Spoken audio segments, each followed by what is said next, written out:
Magugulay po tayo ngayong gabi guys. Ayan ang ating sasahog. Ayan, kinangkutsa ko na po yung karne guys. Naglagay na po ako ng sibuyas, luya at saka po yung pampalasa po dyan guys. Naglagay na din po ako ng bagong isda po guys. Ayan, palambutin natin yung ano muna guys, yung karne.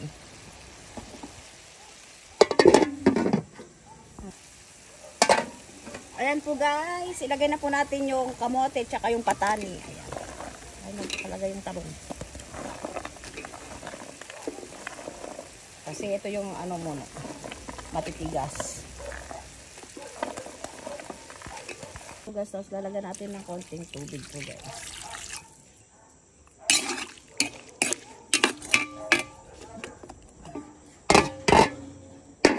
Tara po guys, tapos konting paminta.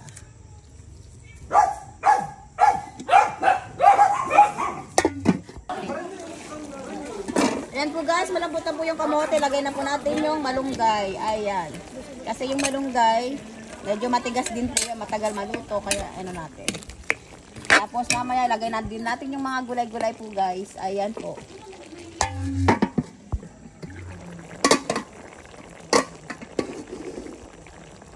Ayan po guys, lalagay na po natin yung gulay po guys. Ayan. Tapos halo-halo lang po.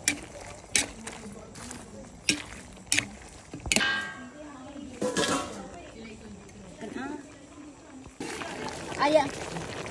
Ayan na po guys, ang ating dinner. Ayan, ready to serve na po. Tara guys, kain na po tayo. Thank you guys for watching. Bye-bye.